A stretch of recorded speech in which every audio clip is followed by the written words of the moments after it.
Gold, trusted gold buyers. మీరు తాకట్టు పెట్టిన బంగారాన్ని విడిపించి ఈ రోజు ఉన్న మార్కెట్ ధరకు కొనబడను.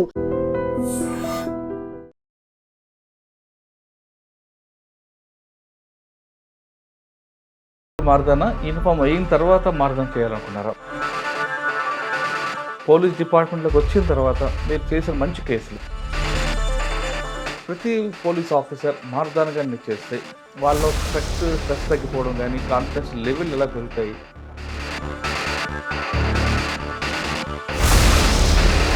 సిద్దిపేటలో అనగానే ఒక నక్సల్స్ మూమెంట్ ఉంటుంది, గిరాయిపల్లి, తోగుట, అటువైపు సిరిసిల్ల వైపు జనశక్తి, ఈ 3 ప్రాంతాలని మీరు ఎలాగ అప్పుడు వర్క్ నేర్చుకున్నారు? ఎక్కువగా మీకు ఛాలెంజ్ వచ్చిన ప్లేస్ ఏది? అంటే సార్, నేను ఒక 2 ఎన్కౌంటర్లలో ఉన్నాను నక్సలిజం పాయింట్ ఆఫ్ వ్యూలో. చెరుకు తోటలో ఒక మీటింగ్ జరుగుతూ ఉంటే, సో అది నా ఎస్ఐ కెరీర్లో ఫస్ట్ కేసు. అంటే ఒక గుర్తు తెలియని, గుర్తు పట్టడానికి వీలైనటువంటి ఒక శవాన్ని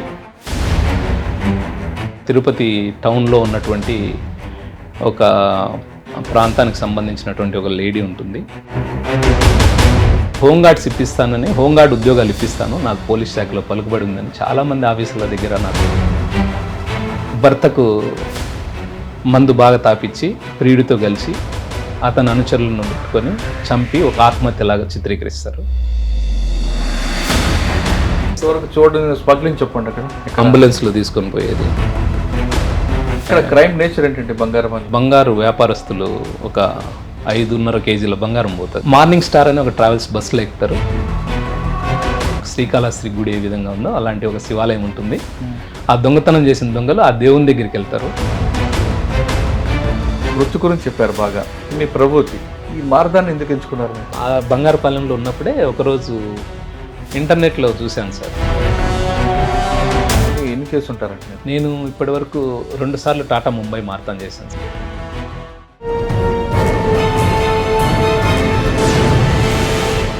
వెల్కమ్ టు క్రైమ్ డైరీస్. ఈ వారం మన గెస్ట్ 2009 బ్యాచ్ పోలీస్ ఆఫీసర్, పేరు వి రామకృష్ణ గారు, ఇన్స్పెక్టర్ పీటీసీ తిరుపతి. రామకృష్ణ గారు పోలీస్తో పాటు మార్దన్ ప్రియుడు. ఆయనకి వృత్తి పోలీసింగ్ అయితే ప్రవృత్తి మార్దన్. ఆయన ఎందుకు మార్దన్ ఎంచుకున్నారు, ఇప్పటివరకు ఎన్ని చేశారు విషయాల్ని సారినట్టు తెలుసుకున్నాం. ఇది ఒకటే కాకుండా మంచి మంచి కేసులు కూడా ఆయన డిటెక్ట్ చేశారు. ఒక చిన్న లీడ్ తీసుకొని పక్క రాష్ట్రాలకు వెళ్ళి మరీ తీసుకొచ్చిన కేసులు కూడా ఉన్నాయి. ఆ విషయాలు అన్నిటి తెలుసుకున్నాం. సార్ నమస్తే అండి. నమస్కారం సార్. సన్నంగా చక్కగా సార్ ఇప్పుడే డ్యూటీలో జాయిన్ అయిన ఆఫీసర్ లాగా ఉన్నారు. ఇన్స్పెక్టర్గా వచ్చారు మీరు. Thank you sir. Sir, police officer అవ్వడం అనక బై ఛాన్సా బై చాయిసా అన్నది రొటీన్ క్వశ్చన్. అది కాకుండా యూనిఫామ్ వేయక ముందు నుంచి మీరు మార్దానా, యూనిఫామ్ అయిన తర్వాత మార్దన చేయాలనుకున్నారా? ఒకటి. నెంబర్ 2, పోలీస్ డిపార్ట్మెంట్లోకి వచ్చిన తర్వాత మీరు చేసిన మంచి కేసులు, అంటే చిన్న లీడ్తో వచ్చిన కేసు, బ్రేక్ త్రూ కేసులు ఒకటి. నెంబర్ 3, ప్రతి పోలీస్ ఆఫీసర్ మార్దానగా చేస్తే వాళ్ళ స్ట్రెస్ తగ్గిపోవడం కానీ కాన్ఫిడెన్స్ లెవెల్ ఎలా పెరుగుతాయి, ఆ విషయం చెప్పండి. ఈ 3 ప్రశ్నల సమాధానం చెప్పే ముందు ఒకసారి రామకృష్ణ గారి కుటుంబ నేపథ్యం, యూనిఫామ్లోకి ఎందుకు రావాలనుకున్నారు? సార్, నేను కడప జిల్లాలో చక్రాయపేట మండలం అని గండి పుణ్యక్షేత్రం దగ్గరలో గాజులపేట అని ఒక చిన్న గ్రామం ఉంటుంది సార్ మాది. అక్కడి నుంచి నేను వచ్చాను. నేను ఇంటర్మీడియట్ అయిపోయిన తర్వాత డిగ్రీలో ఉన్నప్పుడు కానిస్టేబుల్ ఎగ్జామ్స్ రాసి 2001 సంవత్సరంలో కడప జిల్లాలో అలాగే మెదక్ జిల్లాలో రాయడం జరిగింది. చివరికి నేను మెదక్ జిల్లాలో కానిస్టేబుల్గా ఎంపిక అవ్వడం జరిగింది, నాన్ లోకల్ కేటా కింద. అక్కడ 2009 సంవత్సరం వరకు, అంటే నేను ఎస్ఐ అయ్యే వరకు సిద్దిపేట పరిసర ప్రాంతాలలో కానిస్టేబుల్గా పనిచేశాను సార్. కానిస్టేబుల్గా పనిచేశాను సార్. కానిస్టేబుల్గా ఫస్ట్ ఎస్పీ మీకు 2001 అంటే సార్, నేను ఇనీషియల్గా నేను భర్తీ అయ్యేటప్పుడు వివి గోపాలకృష్ణ సార్ ఎస్పీ గారు ఉన్నారు. నేను ట్రైనింగ్ ముగించుకొని విజయనగరంలో వచ్చే సమయానికి సికా గోయల్ మేడం గారు ఉన్నారు. తర్వాత రాజేష్ సింగ్ చౌహాన్ సారు, వీళ్ళందరూ ఎస్పీగా ఉన్నారు ఆ టైంలో. సార్, మీరు సిద్దిపేట చూసారు? సిద్దిపేట చేశారు. ఓకే. అంటే గోపాలకృష్ణ గారి టైంలో సిద్దిపేటలో మీరున్నారు? నేను ఇనిషియల్గా భర్తీ అయ్యేటప్పుడు సార్ ఎస్పీగా ఉన్నారు. పనిచేశారు. సిద్దిపేటలో అనగానే ఒక నక్సల్స్ మూమెంట్ ఉంటుంది, గిరాయిపల్లి, తోగుట, అటువైపు సిరిసిల్ల వైపు జనశక్తి, ఈ 3 ప్రాంతాలని మీరు ఎలాగ అప్పుడు వర్క్ నేర్చుకున్నారు? ఎక్కువగా మీకు ఛాలెంజ్ వచ్చిన ప్లేస్ ఏదండి? అంటే నేను భూంపల్లి అని ఒక దుబ్బాక సర్కిల్ పరిధిలో ఉన్నటువంటి భూంపల్లి అని ఒక పోలీస్ స్టేషన్లో పనిచేశాను సార్. ఆ పోలీస్ స్టేషను మేము 2001లో భర్తీ అయిన సమయంలోనే కొత్తగా ఏర్పాటు చేసినటువంటి ఒక పోలీస్ స్టేషన్. మిరుదొడ్డి మరియు దుబాక మండలాలను కొన్ని గ్రామాలను తీసుకొని జ్యూరిడిక్షనల్గా ఏర్పాటు చేసినటువంటి స్టేషన్ అది. అక్కడ కూడవెల్లి దళం అని ఒక వాగు ఉంటుంది, కూడవెల్లి వాగు అని. ఆ కూడవెల్లి దళం అనేది ఉండేది. అప్పట్లో ఒక మావోయిస్టులే కాకుండా జనశక్తి నక్సలైట్స్ కూడా ఎక్కువ మంది ఉండేవాళ్ళు. బేసిక్గా మా పోలీస్ స్టేషన్ ఆ చుట్టుపక్కలంతా కూడా నక్సల్స్ ప్రభావిత ప్రాంతం అది. సానుభూతి పరులు కానివ్వండి, ఆ పార్టీలో యాక్టివ్గా పనిచేసే వాళ్ళు కానివ్వండి, యాక్షన్ టీమ్స్ కానివ్వండి, వీటి మూమెంట్ ఎక్కువగా ఉన్నటువంటి ప్రాంతం సార్ అది. ఈవెన్ మనం సర్కిల్ ఆఫీస్కి ఎవరైనా కానిస్టేబులము ఇప్పటి మాదిరి లేదు కాబట్టి, డిజిటల్ అంతా లేదు కాబట్టి, ఫిజికల్గా మనం ఏదైనా తపాలా తీసుకొని పోవాలన్నా కూడా సర్కిల్ ఆఫీస్కి కానీ సిద్దిపేటకు కానీ 10 మంది ప్రజలు ఏదైతే కమ్యూట్ చేస్తున్నారో అలాంటి ట్రాన్స్పోర్ట్ వెహికల్లోనే పోయేవాళ్ళం. ఎందుకంటే సేఫ్టీ. మీకు ఇన్స్పెక్టర్ నేను పనిచేసినప్పుడు ఎస్ఐగా హరిచంద్రారెడ్డి అని, ఇప్పుడు డిఎస్పీగా ఉన్నారు సార్ సారు. అవును. ఆయన బేసిక్గా ఆయన పెద్ద ఇన్స్పిరేషన్ కూడా నాకు. ఓకే. ఎందుకు అంటే సార్ ఇక్కడ మాదిరిగా అంటే తెలంగాణకు ఆంధ్రాకు చాలా తేడా ఉంటుంది పోలీస్ పరంగా. అంటే నేను అక్కడ ఇనిషియల్గా భర్తీ అయిన టైంలో ఒక ఎస్ఐ అంటే చాలా రెస్పెక్ట్ ఉండేది ప్రజలలో. అంటే ప్రజలకు సాధ్యమైనంత వరకు సహాయం చేయగలిగే పొజిషన్ ఉన్నటువంటి జాబ్ సార్ అది. సో ఆయన యాటిట్యూడ్ కానీ, ఆ ప్రజల నుంచి ఆయనకు వచ్చే ఆ మంచి పేరు కానీ ఇదంతా అబ్జర్వ్ చేసాను క్లోజ్గా. సో హరిచంద్రారెడ్డి సార్ కూడా ఒక నాకు ఇన్స్పైర్ ఎస్ఐ కావాలి మన. ఆయన టైంలో పోలీస్ స్టేషన్లో మీద దాడులు, పోలీస్ స్టేషన్లో బ్లాస్టింగ్ కూడా జరిగాయి. అంటే భూంపల్లి ఎస్ఐగా ఉన్నది చాలా తక్కువ కాలం ఉన్నారు సారు. ఆ టైంలో సార్తో పాటు ఒక ఎన్కౌంటర్లో కూడా లైవ్ ఎన్కౌంటర్లో పాల్గొన్నారు. ఇక్కడ అది ఎన్కౌంటర్ జరిగింది మిరుదొడ్డి మండలంలో జరిగింది సార్. అది రుద్రారం అని ఒక గ్రామం ఉంటుంది. ఆ చెరుకు తోటలో ఒక మీటింగ్ జరుగుతూ ఉంటే ఇన్ఫర్మేషన్ మీద చేసాం దాని మీద. దాంట్లో కూడా ఒక 2 జనశక్తి నక్సలైట్స్ కూడా చనిపోయారు. సార్తో పాటు ఆ ఎన్కౌంటర్ ఉంది. ఇప్పుడు డిఎస్పీ ఎవరంటే మీకు సిద్దిపేట డిఎస్పీగా వెంకటేశ్వర్ నాయక్ సార్ అని, దుబ్బాక సిఐగా ఉండేవాళ్ళు ఆయన. డిఎస్పీ వేరే సార్ ఉన్నారు సార్. సార్ పేరు గుర్తు రావడం లేదు. 2001లోనా 2003లో సార్. ప్రకాష్ రెడ్డి గారా? ప్రకాష్ రెడ్డి సార్. సార్ మన మధుకర్ స్వామి సార్ వాళ్ళు దుబ్బాక ప్రభాకర్ రెడ్డి గారు, ప్రకాష్ రెడ్డి గారు సిద్దిపేట. అవును సార్. ఆ పీరియడ్ తర్వాత మేము బంగారపాలెంలో పనిచేసాము హరిచంద్రారెడ్డి సార్తో పాటు. దోపిడీ దొంగలు స్టేషన్ నుంచి పారిపోవడం చాలాగా ఉన్నాయండి కేసులు. చాలా ఉన్నాయి సార్. ఆ దుబ్బాక పరిసర ప్రాంతాలలో ఎక్కువ ఈ నక్సలిజము దాని తాలూకా. ఎందుకంటే అది కరీంనగర్కి కూడా కొద్దిగా బార్డర్ అవుతుంది, నిజామాబాద్కు బార్డర్ అవుతుంది మేము ఉన్నటువంటి ఆ ప్రాంతము. ఆ టైంలో చాలా అంటే చాలా జాగ్రత్తగా ఉంటే తప్ప బయటికి కూడా పోవాలంటే కూడా చాలా ఆలోచించి ఎక్కువ మంది ఉండడం. ఏదైనా తర్వాత ఎక్కడికి వచ్చారు?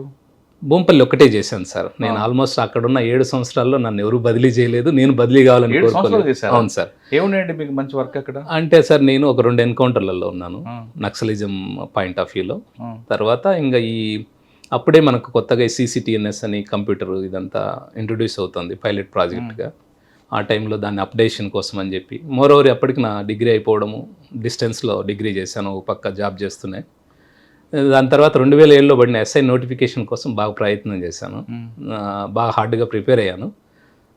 కొద్ది మార్కుల్లో 2007లో మిస్ అయింది. సో నా ఫోకస్ అంతా ఇంకా అంటే ఇక్కడ నుంచి బయలుదేరి వెళ్తే మనము రాయలసీమ జోన్లో సెలెక్ట్ అయితే SIగానే వెళ్ళిపోవాలన్న ఉద్దేశంతో లోకల్లో వేరే స్టేషన్కి మారే ఉద్దేశం కానీ అదంతా ఏం లేదు. అంతా సెటప్ అయిపోయింది. అక్కడ క్వార్టర్స్ కూడా ఉండేవి. మా మదర్ కూడా నాతో పాటు ఉండేవాళ్ళు. సో భూంపల్లి అనేది ఒక 3 స్టేర్ బిల్డింగ్ ఉంటుంది, చాలా పెద్ద పోలీస్ స్టేషన్, చాలా అందంగా ఉంటుంది. అక్కడే ఉండిపోయి అక్కడ 2007లో రాకపోయేసరికి మళ్ళీ 2009లో గట్టిగా ప్రయత్నం చేసి జాబ్ వచ్చిన తర్వాత 4th zone Kurnool zone select చేసుకుని ఇట్లా వచ్చేసి. అంటే మీ పోలీసింగ్కి బేస్ భూంపల్లి సార్. భూంపల్లి సిద్దిపేట జిల్లా. ఆల్మోస్ట్ అంతా నేను సార్ నేను ఫస్ట్ పనిచేసినప్పుడు ఒక ర్యాంకర్ SI సార్ ఉండేవాళ్ళు. తర్వాత హరిచంద్రారెడ్డి సారు, తర్వాత రాజు గారు అని చెప్పి రాజు గారు, తర్వాత మధుమోహన్ రెడ్డి సార్ అని కర్నూలు ప్రాంతం వాసి, తర్వాత సార్ నాంపల్లి ఇన్స్పెక్టర్గా కూడా టాస్క్ ఫోర్స్లో ఉస్మానియా చేశారు. సార్ ఉన్నారు మాకు. తర్వాత ఇంకా మేము 2009లో జాబ్ వచ్చిన తర్వాత అక్కడ నుంచి రిలీవ్ అయ్యి మళ్ళీ ట్రైనింగ్కి వచ్చేసాం. 2009లో ట్రైనింగ్ అయిన తర్వాత సార్ ఫస్ట్ పోస్టింగ్ ఎక్కడ వచ్చింది? 2009లో ఫస్ట్ పోస్టింగ్ తిరుపతి వచ్చింది సార్.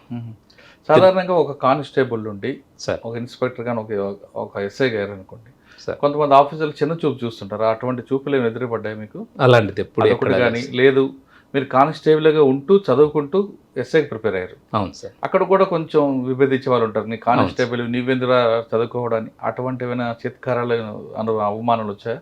అంటే సార్ ఇక్కడ ఒక డిఎస్పి సార్ ప్రకాష్ రెడ్డి సార్ని కలవడం జరిగింది సార్, నేను సిద్దిపేట డిఎస్పి గారిని. ఈ విధంగా ప్రిపేర్ అవుతున్నాను, నాకు కొద్దిగా వెసులుబాటు ఉంటుంది సార్, సబ్జైల్లో గార్డ్ ఉంటుంది సార్ సివిల్ వాళ్ళది. ఇక్కడుండి నేను కొద్దిగా దగ్గరలో ఉన్నటువంటి గ్రూప్ 2 కోచింగ్ సెంటర్స్ ఉండేవి కొన్ని. జయచంద్ర రెడ్డి అని ఒక ఎంఆర్ఓ గారు గ్రూప్ 2 కోచింగ్ సెంటర్ నడిపేవారు సిద్దిపేటలో. ఆ సారు వాళ్ళ కోచింగ్ సెంటర్స్కి, అలాగే రాఘవేంద్ర అని ఒక ఆయన ఐసెట్ కోచింగ్ నడిపేవారు. ఓకే. వీటన్నింటికి పోవడం వల్ల నాకేమైందంటే ఎస్ఐ ఎగ్జామినేషన్ కొద్దిగా ఈజీ అయింది సార్. ఆ టైంలో ప్రకాష్ రెడ్డి డిఎస్పి లాంటి వాళ్ళు, ఆయన కింద పనిచేస్తున్నటువంటి సిసి ఒకసారి ఉన్నాడు, వాళ్ళు నన్ను డిఎస్పి గారికి ఇంట్రడ్యూస్ చేసి ప్రిపేర్ అవుతున్నాడు సార్, కొద్దిగా మనం హెల్ప్ చేస్తే ఎస్ఐ జాబ్ వస్తుంది అంటే సరే అని చెప్పి నన్ను ఆల్మోస్ట్ ఒక 2 years దాకా సబ్జైల్ గార్డ్లోనే పెట్టారు సార్. సో అది నాకు డ్యూటీ చేసుకోవడం, కోచింగ్ సెంటర్లో కూర్చోవడం సపోర్ట్. ఎంకరేజ్ కాకుండా డిస్కరేజ్ ఎక్కడ లేదు సార్ అలాంటిది, ఎక్కడ నేను ఎదుర్కొనింది లేదు. ఓకే. అక్కడ మీకు వచ్చారు ఫస్ట్ పోస్టింగ్ తిరుపతి. అవును సార్. వెంకటేశ్వర స్వామి సన్నిధికి వచ్చారు. అవును సార్, అది పద్మావతి అమ్మవారి గుడి. మొట్టమొదటిసారిగా నా పోస్టింగ్ వచ్చేసి తిరుచానూరులో పద్మావతి అమ్మవారి. ఎవరండి ఎస్పీ ఎవరు అప్పుడు ఫస్ట్? సార్ మేము వచ్చినప్పుడు రవీంద్ర సార్ అని ఒక సార్ ఉన్నారు సార్. అవును సారు. దాని తర్వాత ప్రభాకర్ రావు సారు ఎస్పీ గారు వచ్చారు. అవును సార్. తర్వాత Rajasekhar Babu sir, Mahanti sir, R Jayalakshmi madam, Gopinath Jetti sir. Okay sir, మీరు ఫస్ట్ పోస్టింగ్ వచ్చేసరికి ఆల్రెడీ మీకు రికార్డ్ దగ్గర నుండి కానిస్టేబుల్ అంటే పిల్లర్ ఆఫ్ పోలీస్. అవును సార్. ఆ బేస్ అంతా మీరు నేర్చుకున్నారు. సార్.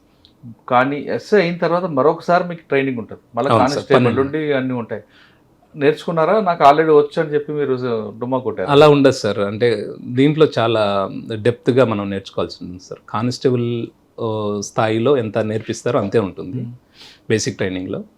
ఎస్ఐ విషయానికి వస్తే ఇంకొద్దిగా డెప్త్గా ఉంటుంది. రికార్డ్స్ మీరు ఆల్రెడీ 7 సంవత్సరాలు కానిస్టేబుల్ పనిచేస్తారు కదా, మీకు సబ్జెక్ట్ అంతా ఉంది కదా. కొద్ది వరకు ఉపయోగపడుతుంది సార్, కానీ మనం జాగ్రత్తగా లేకపోతే ఎస్ఐ ట్రైనింగ్ అకాడమీలో వచ్చే మార్కులను ఆధారంగానే మన ఫర్దర్ ప్రమోషన్స్, ఇన్స్పెక్టర్ కానీ డిఎస్పీ కానీ ఇదంతా ఆధారపడి ఉంటుంది. కాబట్టి కంపల్సరీగా మనము శ్రద్ధగా చదవాలి, శ్రద్ధగా విని రాస్తేనే మార్క్స్ వస్తాయి sir. First Perambur case, Sri పెరంబుదూరులో పట్టుకోవడం. తర్వాత అక్కడ నుంచి నేను ఒక 6 monthsకి ఇండివిజువల్ పోలీస్ స్టేషన్ తొట్టంబేడ్ అని, శ్రీకాళహస్తి దగ్గర ఒక తొట్టంబేడ్ అని ఒక స్టేషన్ ఉంటుంది. ఆ స్టేషన్లో పోస్టింగ్ ఇచ్చారు సార్. అది ఇండివిజువల్ స్టేషను, ఎస్ఐ ఒకరే SHOగా ఉండేది. సో అక్కడ ఒక 2 years పనిచేశాను సార్. ఏముందండి సార్ అక్కడ మీ అచీవ్మెంట్, మీ ఛాలెంజ్ ఏమొచ్చింది, మీ అచీవ్మెంట్ ఏముంది అక్కడ? అంటే సార్ ఒక మనకు తెలుగంగ కెనాల్ ఉంటుంది సార్. అంటే సోమశిల ప్రాజెక్ట్ దగ్గర నుంచి మనకి కొంత వాటర్ను మనము చెన్నై సిటీకి సప్లై చేస్తాం సార్, కొన్ని టీఎంసీల వాటర్ని, మంచినీళ్ళని.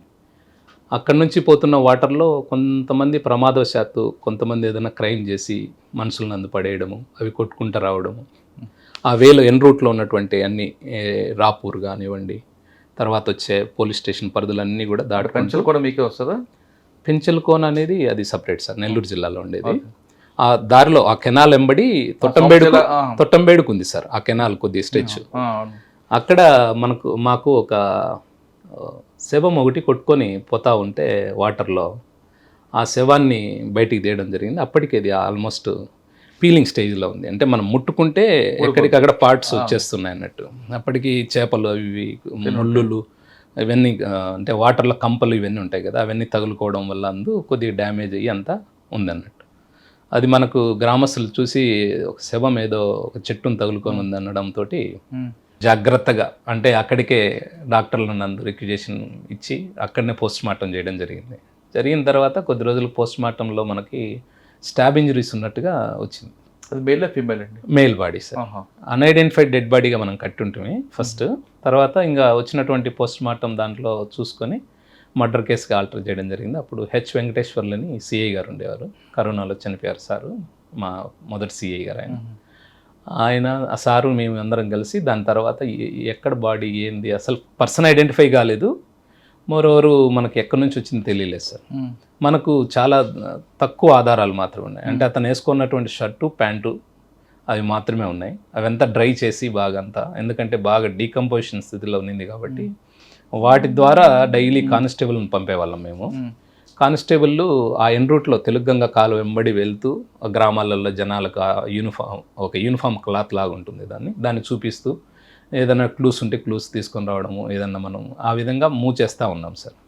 ఒక ఫైన్ డే మేము రాపూర్కి రీచ్ అయింది మా టీము. రాపూర్కి పోయిన తర్వాత సార్ ఎం అనే సింబల్ ఉంది సార్ షర్ట్కి. ఎం అనే సింబల్ తోటి ఉండే 2 టైలర్లు ఉన్నారు సార్ ఇక్కడ. ఎం అని సింబల్ వేసేవాళ్ళు. ఒకరు మూన్ టైలరు, ఇంకొకరు మురళీకృష్ణ టైలర్ అని చెప్పారు. సో వాళ్ళిద్దరి దగ్గరికి ఫోన్లోనే టచ్లో ఉండి వీళ్ళ దగ్గరికి పోమంటే మూన్ టైలర్ మాది కాదని చెప్పాడు. దాంట్లో ఉన్న మురళీకృష్ణ టైలర్ ఈ యూనిఫామ్ నేనే స్టిచ్ చేశాను, ఆ పర్సన్ కొద్దిగా డీటెయిల్స్ ఇచ్చారు. దాని తర్వాత దాన్ని ట్రాక్ చేయడం జరిగింది. అప్పటికి వాళ్ళు నెల్లూరులో కంప్లైంట్ కూడా ఇచ్చున్నారు ఈ పర్సన్ మిస్ అయ్యాడని. వాళ్ళ విలేజ్కి వెళ్ళి ఇవన్నీ చూపించి ఇది మీ బ్రదర్దే అంటే వాళ్ళ బ్రదర్ నమ్మడు. మా వాడు అంటే యాక్సెప్ట్ చేయలేకపోయారు. మా వాడు చనిపోలేదు, మా వాడు మిస్ అయ్యాడు, కంప్లైంట్ ఇచ్చాము, మేము వేరే దగ్గర కూడా మూఢనమ్మకాలు చూపించాము, మా వాడు ఉన్నాడు బతికి అని చెప్పి అతను కొట్టిపాడేస్తాడు. ఎంత కన్విన్స్ చేయడానికి కూడా ట్రై చేసినా వినలేదు. తర్వాత మాకు ఆ షర్ట్ జేబులో ఒక చిన్న తాళం చెవి ఉన్నింది సార్, కీ ఉన్నింది. సరే మీ తమ్ముడు ఏం పని చేస్తాడంటే బాలాజీ మొబైల్స్లో ఒక సెల్ ఫోన్స్ రిపేర్ చేసే అబ్బాయి, నర్తకి థియేటర్ ఎదురుగా ఒక బాలాజీ మొబైల్స్ అని ఒకటి ఉంటుంది నెల్లూరులో. సరే ఆఫీస్లో ఉన్నటువంటి డ్రాక్ సంబంధించిన కీసా, ఒకవేళ ఓపెన్ అయితే అన్న ఇతను వాళ్ళ బ్రదర్ యాక్సెప్ట్ చేస్తాడని వాళ్ళ బ్రదర్ని పెట్టుకొని పోయి అక్కడ ట్రై చేసి అక్కడ కాలేదు సార్. తర్వాత అక్కడ ఉన్న మేనేజర్ని అడిగితే ఈ అబ్బాయి ఎక్కడ ఉంటాడు ఏమంటే వాళ్ళు ఒక ఇల్లు చూపించారు. ఆ ఇంటికి ఉన్నటువంటి తాళము మా చేతిలో ఉన్నటువంటి కీ ఒకే కీ. దాన్ని చూస్తానంటే ఒక చల్లగా ఒక బ్రీజ్ వచ్చేసింది, ఐడెంటిఫై అయింది అని. దాన్ని ఓపెన్ చేస్తానంటే ఓపెన్ అయింది. అప్పుడు వాళ్ళ బ్రదరు మా ఓడే లాగే ఉన్నా అంటే కనుక్కోవడానికి కూడా వీలు లేని విధంగా శవం ఉండడం వల్ల అది జరిగింది. తర్వాత ఇతను ఎందుకు చంపారు, ఎందుకు చనిపోయి ఇంట్లోకి వెళ్ళారా? ఇంట్లోకి వెళ్ళాము. అతనితో పాటు ఇంకొక రూమ్మేట్ ఉన్నాడు సార్. అతను విచారిస్తే కూడా ఇది ఒక కీ నా దగ్గర, ఒక కీ అతని దగ్గర ఉంది సార్. అతని పేరు నాగరాజు, మొబైల్ షాప్లో పనిచేస్తాడు, అతను రిపేర్ చేస్తాడు సెల్ ఫోన్స్ అని చెప్తాడు. సరే ఇంకా ఈ అబ్బాయి వాడే మొబైల్స్ ఏమున్నాయని అప్పట్లో CDRs అంతా పెట్టుకొని కాల్ డాటా అంతా, లాస్ట్ కాల్ ఎక్కడ ఎండ్ అయింది, ఎవరితో మాట్లాడాడు, లాస్ట్ కాల్స్ ఇవన్నీ మాట్లాడాము. దాని తర్వాత ఒక ఇద్దరిని ఐడెంటిఫై చేసి అతన్ని చంపి కారులో తీసుకుని వచ్చి రాపూర్ దగ్గర వాటర్లో విసురుతారు. అది ఒక 7 days తర్వాత మా దగ్గరికి నీళ్ళల్లో కొట్టుకుంటా వస్తుంది సార్. ఎందుకు చంపారండి సార్? వాళ్ళిద్దరూ బాగా ఫైనాన్షియల్ ప్రాబ్లమ్స్లో ఉంటారు. వాళ్ళలో చంపిన వ్యక్తిలో ఒకతను ఏమవుతాడంటే వీళ్ళ దగ్గర పని చేస్తుంటాడు సార్. ఇతను ఏదైతే రాపూర్ దగ్గర విలేజ్ ఉన్నదో ఈ నాగరాజు అనేటువంటి మృతుడు, అతను చిన్నగా ఉన్నప్పుడు ఒక 9th class drop out student ఒక పిల్లోడు వచ్చి వీళ్ళ దగ్గర పని చేస్తూ ట్రాక్టర్ పని అని చేస్తూ ఉంటాడు సార్. తర్వాత కాలంలో వాడు డిఆర్ ఉత్తమ్ అని మనకు పెద్ద హోటల్ ఉంది సార్ నెల్లూరులో, అక్కడ వ్యాలెట్ పార్కింగ్ చేసుకుంటూ డ్రైవింగ్ అందిపోతూ ఉంటాడు. ఈ క్రమంలో బాగా అప్పుల పాలైపోతాడు.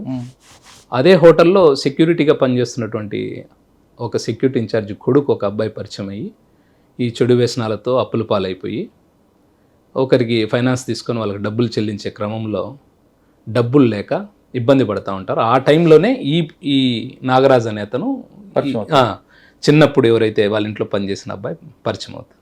ఇతని దగ్గర ఉన్నటువంటి బంగారు, ఈ మెడలో ఉన్న చైన్లు, సెల్ ఫోన్లు ఇదంతా చూసి అతన్ని ఏదన్నా చేస్తే మనకు ఆ ఫైనాన్షియర్ దగ్గర మనం ఇబ్బంది లేకుండా ఉంటామన్న ఉద్దేశంతో ఒక ప్లాన్ వేసి అతన్ని తీసుకెళ్ళి రూమ్లో మందు తాపిన తర్వాత అనుకున్నట్టుగా చంపేసి దాన్ని అంతా కూడా నీట్గా తీసి కారులో పెట్టి, ఆ కారును కూడా ఎయిర్పోర్ట్కి బాడీకి పోతున్నామని ఒక కొబ్బరి బొండాల షాప్ ఒకతను అతని దగ్గర కారును తీసుకొని పాపం ఆ కారులో దాన్ని వేసుకొని వర్షం పడుతూ ఉంటుంది, వస్తారు రాపూర్ సైడ్ ఫారెస్ట్లో పడేయాలన్న ఉద్దేశంతో. ఫారెస్ట్ వాళ్ళు ఉండడంతో యూనిఫామ్లో పోలీసులని భయపడి గూడూరు రోడ్లో పోతూ ఉంటే మనకు తెలుగంగ కెనాల్ కింద పోతుంటుంది, అక్కడి నుంచి ఇసురుతారు. ఒక 7 days తర్వాత మన తొట్టంబేడు పరిధిలో ఉన్నటువంటి తంగెళ్ళపాలెం అనే గ్రామం దగ్గరికి వచ్చి దాన్ని పట్టుకోవడం జరిగింది. సో అది నా ఎస్ఐ కెరీర్లో ఫస్ట్ కేసు. అంటే ఒక గుర్తు పట్టడానికి వీలైనటువంటి ఒక శవాన్ని కనుగొనడం, దాని వెనక ఎవరున్నారనే దాన్ని అంతా కూడా ఫైండ్ అవుట్ చేయడం. సాధారణంగా నాలలో కొట్టుకొచ్చిన శవం, చెరువులో కొట్టుకొచ్చిన శవం, చెరువులో తేలిన శవం, నదిలో కొట్టుకున్న శవం. సార్ మీ ఆఫీసర్లు కొంతమంది చూసారంటే సార్ ఏం ఏం చేస్తారంటే, మీరు ఆఫీసర్లు కాదు, మీరు సబార్డినేట్స్ కానీ ఇది మంద కాదు ఎక్కడి నుంచి వచ్చిందని కొంచెం ముందు పంపిస్తారు, కానీ మీరు ఎందుకు లాగి దాన్ని పుట్టుబొరదలకు వెళ్ళాల్సి వచ్చింది? అంటే ప్యాషనా? సార్ అంటే మనకు వేరే ఇప్పుడు గ్రామస్తులు చూసిన తర్వాత మనం అలాంటి పనులు చేయడం లేదు దాన్ని పంపించడం లాంటివి చేస్తే అది చెడ్డ పేరు వస్తుంది సార్. అలాంటిది వాళ్ళు చూసినా చూడకపోయినా ప్రొసీజర్ ఎవరైనా చేయాల్సిందే సార్ ఇది. మోరోవర్ ఏంటంటే ఈ తెలుగంగ కెనాల్ ఏదైతే ఉందో చెన్నైకి పోయే టైంలో సత్యవేడ్ అనే ఒక ప్రాంతం దగ్గర ఒక మెష్ లాగా ఉంటుంది సార్. అక్కడ పోదు సార్, ఇంకా ఆడ అడ్డుపడతాయి. సో ఇలా మిస్ అయిన కేసులు, యాక్సిడెంటల్గా పడినోళ్ళు లేదా ఏదైనా క్రైమ్లో ఇన్వాల్వ్ అయిన మెజారిటీ కేసులు సత్యవేడ్ పోలీసులకు ఒక పెద్ద ప్రాబ్లం అది. ఛాలెంజ్ వాళ్ళకి పాపము దాన్ని ఐడెంటిఫై చేయడం కానీ దాన్ని తీసి అదంతా చేయాలంటే చాలా ఇష్యూస్ ఉంటాయి. అంటే ఆంధ్ర దాటి అయితే పోదు సార్. సో మీరు అన్నది కొన్ని సందర్భాల్లో జరగచ్చు, కానీ మనకు అవసరం లేదు. డెడ్ బాడీని తీసుకొచ్చి ఆయన అరెస్ట్ చేసే వరకు ఎన్ని రోజులు పట్టింది? ఒక మనకు మొబైల్ డేటా అందు ఇప్పుడు ఉన్నంత ఫాస్ట్గా వచ్చేది కాదు సార్. దానికి ఒక 3 days పట్టింటుంది. అరౌండ్ ఒక 12 రోజులలో కంప్లీట్ చేసాం సార్. వాళ్ళు అక్కడ నుంచి ఆ బంగారాన్ని తీసుకొని రాజంపేట అనే ఒక ఊర్లో పెట్టారు. ఆ బంగారాన్ని రికవరీ చేసి అదంతా చేయడానికి ఒక 12 రోజులు పట్టింది. తర్వాత అండి తొట్టంబేడు తర్వాత తొట్టంబేడులోనే ఇంకొక కేసు ఉంటుంది సార్. ఎందుకంటే మన తిరుపతి టౌన్లో ఉన్నటువంటి ఒక ప్రాంతానికి సంబంధించినటువంటి ఒక లేడీ ఉంటుంది. భర్తతోటి కొద్దిగా దూరంగా ఉంటుంది. పెళ్ళైన తర్వాత ఏదో వైవాహిక జీవితంలో వచ్చినటువంటి ఇబ్బందులతోటి ఆ క్రమంలో కొద్దిగా ఆమె అక్కడక్కడ బయట వెళ్ళడం ఇలాంటి చెడు పనులు చేస్తూ ఉంటుంది. ఆ క్రమంలో ఏపీఎస్పీ వెంకటగిరి బెటాలియన్లో పనిచేస్తూ అక్కడ రిమూవ్ ఫ్రమ్ సర్వీస్ అయినటువంటి ఒక ఏపీఎస్పీ కానిస్టేబుల్ ఒక అతను వీళ్ళకి పరిచయం అవ్వడం, ఈమెకి ఆమె దగ్గర ఉన్నటువంటి బంగారము దాన్ని తీసుకుని క్యాష్ చేసుకోవాలన్న ఉద్దేశంతో ఆమెను చంపడం, అదే మళ్ళీ తెలుగంగ కెనాల్లో వేయడం. 2013 మే నెలలో అతను వాటర్ ఉన్నదని శవం విసురుతాడు. వాటర్ లేక ఆ శవం అక్కడే ఉండిపోవడం, తెల్లారి చూసుకోలేదు సార్ అది.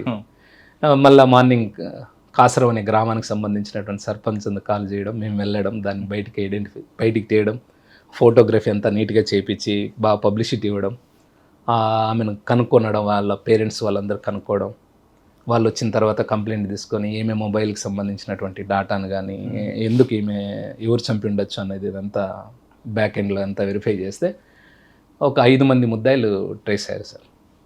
వాళ్ళల్లో ఒక్కొక్కరిది ఒక్కో రకమైనటువంటి స్టోరీ. చివరికి 5 మందికి జీవిత ఖైదు పడింది సార్. దాంట్లో ఇది సూపర్ అండి. 5 కలిపి చేశారా? 5 కలిపి చేశారు సార్. అంటే ఈ బండి ఏపీఎస్పీ కానిస్టేబుల్, సస్పెండ్ కానిస్టేబుల్ కాకుండా మరొకరు వివరాలలోకి వెళ్తే సార్, ఈ ఏపీఎస్పీ కానిస్టేబుల్ ఎవరైతే ఉన్నారో తను ఒకరోజు ఒక లాడ్జిలో ఒక వేశ్యతో కలుస్తాడు సార్. ఆమెకి చెప్తాడు నీకు లైఫ్ ఇస్తానని చెప్పి తీసుకొని పోయి సపరేట్గా ఒక రూమ్లో పెట్టుకొని ఒక సంసారం రన్ చేస్తూ ఉంటాడు. అదే కాకుండా అతను చేసినటువంటి కొన్ని చెడు పనులతోటి అతన్ని రిమూవ్ చేసేశారు బెటాలియన్లో. అతను ఏం చేశాడు, హోంగార్డ్స్ ఇప్పిస్తానని, హోంగార్డ్ ఉద్యోగాలు ఇప్పిస్తాను, నాకు పోలీస్ శాఖలో పలుకుబడి ఉందని, చాలామంది ఆఫీసుల దగ్గర నాకు పలుకుబడి ఉందని చాలామంది అతనికి తెలిసిన ఫ్రెండ్స్, క్లాస్మేట్స్ దగ్గరనే చాలామంది దగ్గర లక్షల డబ్బులు వసూలు చేసి ఉంటాడు. ఈ క్రమంలో ఏం చేస్తాడంటే ఆ భార్య ఎవరైతే అతను చేసుకున్న వేశ్య ఉన్నదో ఈ ఉన్న డబ్బులంతా కరిగిపోవడం, చివరికి మళ్ళీ ఆమెతో ప్రాస్టిట్యూషన్ స్టార్ట్ చేస్తాడు. ఈ క్రమంలో విక్టిమ్ ఎవరైతే ఉన్నారో ఆ లేడీకి సంబంధించినటువంటి కాంటాక్ట్ నుండి ఎవరన్నా వస్తే ఈమె కూడా వెళ్తుంది అని చెప్పి ఆమెను పంపి వచ్చే డబ్బులు తీసుకోవడం. అంటే ఒక 2000 అమౌంట్ వచ్చింది అనుకోండి, విక్టిమ్కి ఒక 1000 1500 ఇవ్వడం, వీడు 1500 పెట్టుకోవడం, ఈ విధంగా చేస్తూ ఉన్నాడు. ఈ క్రమంలో ఎక్కడో ఇద్దరి మధ్య కొద్ది డిస్ప్యూట్ వచ్చి ఆమె ఏదో రూడ్గా ప్రవర్తించిందని దాన్ని మనసులో పెట్టుకొని వీడు ఒకరోజు ఆమె బర్త్డేకి గంగమ్మ గుడి ఉంది సార్ మనకి ఇక్కడ, తాతయ్య గుంట గంగమ్మ గుడి, ఆమె స్కూటర్లో పోతూ ఉంటే వీడు వీనితో పాటు ఉన్న ఆ లేడీ ఎవరైతే ఉందో ఆ లేడీ ఇద్దరు చూసి ఇంత గోల్డ్ ఉందా ఈమె దగ్గర, మనం చాలా కష్టాల్లో ఉన్నాము, ఈమెకి ఎవరూ లేరు, ఆల్రెడీ భర్తతో కూడా దూరంగా ఒంటరిగా ఉంటుంది అని ఒక ప్లాన్ వేసి ఈ హోంగార్డ్ ఉద్యోగాలు ఇప్పిస్తానన్న ఫ్రెండ్స్ ఎవరైతే ప్రెజర్ చేస్తున్నారో డబ్బుల కోసం వాళ్ళందరినీ డబ్బులు సెటిల్ చేస్తాను రమ్మని పిలిపించి ఆ లేడీకి వేరే దగ్గర నుంచి చెన్నై నుంచి ఒక పర్సన్ వస్తున్నాడు, అతన్ని మీట్ అయితే మనకి ఎక్కువ అమౌంట్ వస్తుందని, ఆమె నాది ఈరోజు బర్త్డే నేను యాడికి పోనన్నా కూడా బలవంతం పెట్టి అర్ధగంట సేపే టైం అది ఇది అని చెప్పి తీసుకొని వచ్చి ఒక దగ్గర పెట్టి ఫ్రెండ్స్ అందరినీ పిలిచి మీరు ఈ పని చేయకపోతే మీ డబ్బులు రావు, మీరు చేయకపోయినా నేను చేసి మీ పేరు చెప్తాను అని వాళ్ళని కన్విన్స్ చేసి అందరూ కలిసి ఆమెను చంపి. ఎంతమంది అండి వాళ్ళు? 5గురు సార్. ముగ్గురు వాళ్ళు, ఆ. వీళ్ళిద్దరు 5గురు. అచ్చా, male and female male and female ముగ్గురు. ముగ్గురు. ఎవరు ప్రెజర్ ఇస్తున్నారు వాళ్ళు? ప్రెజర్ ఇస్తూ డబ్బులు ఇమ్మని చెప్పి అడుగుతున్నారు. వాళ్ళంతా స్నేహితులే. ఆహా. దాంట్లో ఒక డిగ్రీ చదువుతున్న పిల్లోడు కూడా ఒకడు ఉంటాడు. అయ్యో. వాడి ఇంటి ఎదురుగా ఉంటాడు. వీడు రిమూవ్ అయినా కూడా యూనిఫామ్ వేసుకొని తిరుగుతూ ఉంటాడు. వాడు క్రేజీగా పోలీస్ కదా, ఏదన్నా మనకు ఉపయోగపడతాడని తిరుగుతూ ఉంటాడు. వాని హెల్ప్ కూడా తీసుకొని ఆమెను చంపేసిన తర్వాత అక్కడి నుంచి ఆ హోంగార్డ్ ఉద్యోగానికి డబ్బులు కట్టిన వ్యక్తి కారులోనే తీసుకొని ఆమె స్కూటర్లో, ఆమె వచ్చిన స్కూటర్లో ఇతను ముందు పోతూ యూనిఫామ్లో తిరుపతి నుంచి బయలుదేరి రేణుగుంట దాటి, ఏర్పేడు దాటి, శ్రీకాళహస్తి దాటి టువర్డ్స్ వెంకటగిరి వైపు, అంటే అతను ఆ ప్రాంతం అన్నట్టు. దాంట్లో ఉన్న ఐపీఎస్పీ కానిస్టేబుల్ది, బాలాయపల్లి మండలం. అతను వాటర్ పోతున్నాయి అనుకున్నాడు. ఈ మధ్యకాలంలో పోయినట్లేడు ఆ కెనాల్ వైపు. సో పైనుంచి ఇసురుతారు, మూట అంతా ప్రిపేర్ చేసి చేస్తారు. ఉదయం 10 గంటలకు ఆమె తింపులు వేటప్పుడు చూస్తారు. ఒక పథకం ప్రకారం రాత్రికి చంపుతారు. చంపిన తర్వాత దాన్ని అక్కడ పడేస్తారు. అది వాటర్ లేకపోవడంతో అక్కడే ఉంది. మార్నింగ్ గ్రామస్తులు బ్లడ్ స్టెయిన్స్ ఇదంతా మూటకు ఉండడంతో డౌట్ పడి ఫోన్ చేయడం, మేము పోవడము. ఇంకా మనం కొద్దిగా బాడీ ఐడెంటిఫై చేయాలి. ఫస్ట్ ఐడెంటిఫై చేస్తే సగం కేసు మనకి డిటెక్ట్ అయిపోతుంది సార్. సో దానికోసం అంతా బాగా క్లీన్ చేయించి ఫోటో ఇస్తే న్యూస్ పేపర్లో చూసి ఒక కాల్ వస్తుంది. మేము అందాక దాన్ని ఫ్రీజర్లో పెట్టాము. అంటే అన్నౌన్ డెడ్ బాడీ ఏదైనా వస్తే 2-3 డేస్ మనం ప్రిజర్వ్ చేస్తాం సార్. ఎందుకంటే వాళ్ళకి సంబంధించిన ఎవరైనా ఐడెంటిఫై చేస్తారేమో అన్న ఉద్దేశం. వాళ్ళు రావడం, వాళ్ళకి చూపించిన తర్వాత వాళ్ళు ఐడెంటిఫై చేయడం, తర్వాత ఇంక ఫర్దర్ ఇన్వెస్టిగేషన్లో మొత్తం ఇదంతా. ఇక్కడ మీకు లీడ్ ఎక్కడ వచ్చిందండి? మనకు phone data sir. Phone data అంటే ఫోన్ డాటాలో కూడా తిరుపతి బస్ స్టాండ్లో ఒక సెల్ ఫోన్ ఎవరో పోగొట్టుకున్న సెల్ ఫోన్ తీసుకొని కాల్స్ చేస్తాడు. కానీ సెల్ ఫోన్ అది కూడా తెప్టేనా? ఫోన్ ఫోన్ తనదే, ఐఎంఈ సేమ్ వస్తుంది, అచ్చా, సిమ్ కార్డు వేరే ఉంటుంది. ట్రై చేశాడు, అంత ఏదో క్లూ దొరుకుతుంది సార్. దొరకకుండా పోయే అవకాశమే లేదు. అందరూ కన్విక్షన్ వచ్చిందంటే 5గురికి జీవిత ఖైదు పడింది. సూపర్ అండి, ఇది సూపర్. తర్వాత అంటే అక్కడి నుంచి ఎక్కడికి వచ్చారు? నేను తొట్టంబేడులో, దాని తర్వాత శ్రీకాళహస్తి 2 టౌన్ పోయాను సార్. సార్, శ్రీకాళహస్తి 2 టౌన్కి వెళ్ళక ముందు నుండే మీరు మారదాన్ ఉన్నారు, తర్వాత వచ్చారా? లేదు సార్, నేను నా మారథాన్ జర్నీ 2021 నుంచి స్టార్ట్ అయింది. అచ్చా అచ్చా. 2009 నుంచి 2021 వరకు సర్వీసులు ఉన్నారు. 21 నుంచి మారదాన్. 21. ఓకే. శ్రీకాళహస్తి 2 అక్కడే ఉందండి మీకు ఛాలెంజ్. అప్పుడు ఎవరు ఎస్పీ? శ్రీకాళహస్తి ఇన్స్పెక్టర్ ఎవరు అప్పుడు? సార్ జగదీష్ నాయక్ గారని డిఎస్పీ ఉన్నారు సార్. సార్ ఇప్పుడు సార్ ఉండేవాళ్ళు. అక్కడే ఉన్న ఛాలెంజ్ ఏం నేర్చుకున్నారు? అక్కడ ఒక మర్డర్ కేసు చేశాం సార్. దాంట్లో కూడా 5గురికి జీవిత ఖైదు పడింది. అదేంటంటే కేసు అంటే ఇల్లీగల్ ఇంటిమసీ పెట్టుకొని అతన్ని భర్తకు మందు బాగా తాపిచ్చి ప్రియుడితో కలిసి అతని అనుచరులను పెట్టుకొని చంపి ఒక ఆత్మహత్యలాగా చిత్రీకరిస్తారు. ఎలా అండి అది? సార్, శ్రీకాళహస్తిలో ఒక లాడ్జ్లో ఒక మేనేజర్గా పనిచేస్తున్నటువంటి ఒక వ్యక్తి అదే శ్రీకాళహస్తి టౌన్లో వేరే ఉన్నటువంటి వ్యాపారస్తుని భార్యతోటి అక్రమ సంబంధం ఉంటుంది. అతనికి ఉన్నటువంటి, భర్తకు ఉన్నటువంటి తాగుడు అలవాటుని ఆసరాగా చేసుకొని భర్తను మనం ఎలిమినేట్ చేస్తే హ్యాపీగా ఉండొచ్చు అన్న ఒక కాన్సెప్ట్ తోటి. పిల్లలు 2 పిల్లలు సార్. 2 పిల్లలు ఉండగా ఇంకొక ఆయనతో ఉండడం వల్ల అతనికి పెళ్ళయింది, అతనికి పిల్లలు ఉన్నారు. ఈ క్రమంలో ఒక స్కెచ్ వేసి దాని ప్రకారంగా అతన్ని తీసుకొని పోయి మందు దాపిస్తారు. స్కిట్ అని ఇంజనీరింగ్ కాలేజ్ ఉంది, అక్కడ అతని బండి పడినట్టు, యాక్సిడెంటల్గా అతను పడిపోయినట్టుగా క్రియేట్ చేస్తారు. ఒక మార్నింగ్ మనకు కాల్ వస్తుంది, పోలీసులు మనతో అక్కడ పోయి సీన్ ఆఫ్ అఫెన్స్ చూస్తూనే మనకు కొద్దిగా ఇది యాక్సిడెంట్ కేసు కాదు అనేది మనకు ఐడియా వస్తుంది. స్పాట్ చూడగానే ఐడియా వస్తుంది. అంటే వెహికల్ పడిన విధానం కానీ, ఆ పర్సన్ పడిన విధానం కానీ, ఇదంతా కూడా మనకు కొద్దిగా. ఇంకోటి, అతను నోట్లో కూడా కొద్దిగా నురగలాగా రావడం, అంటే పాయిజనస్ ఏదో అతను తాగన్నా ఉండాలి, లేదా ఎవరన్నా తాపిచ్చి ఉండాలన్న ఉద్దేశంతో ఈ విధంగా వెళ్ళాం. వైఫ్ దగ్గరనే కంప్లైంట్ తీసుకున్నాం, మా దగ్గర ఆమె ఉంది. ఫర్దర్ ఇన్వెస్టిగేషన్ అంతా వెళ్ళాం, అందరూ దొరికారు, పట్టుకున్నాం. అందరికి జీవిత ఖైదు పడింది. ఎక్కడ మీకు లీడ్ ఎక్కడ వచ్చిందండి? Call data. ఆ మాత్రం అంతవరకు బ్రేక్ అవ్వలేదు. ఆమెకి ఏమి తెలియనట్టుగానే ఉంది. చివరికి ఆమెకు కూడా జీవిత ఖైదు పడింది. దాంట్లో ముఖ్యంగా పిల్లల సాక్ష్యం బాగా పనిచేసింది సార్. ఆమె పిల్లలది, చనిపోయిన వ్యక్తి యొక్క పిల్లలు ఎవరైతే ఉన్నారో వాళ్ళు ఇచ్చినటువంటి ఎవిడెన్స్ క్రూషియల్గా పనిచేసింది మనకి. అంటే వాళ్ళు చెప్పడం, ఇతను ఇంటికి వస్తే వాళ్ళను పక్కన పడుకోబెట్టడం, వాళ్ళతో కలిసి ఉండడం, ఇలాంటి అన్ని విషయాలు కూడా పిల్లలు కోర్టులో చెప్పడంతో అది అలాగే మన ఇన్వెస్టిగేషన్ అంతా కూడా కలిసి. సార్ ఆ కేసులో తండ్రి చనిపోయాడు, తల్లి జైలుకి వెళ్ళిపోయింది, మన పిల్లల పరిస్థితి ఏంటండి?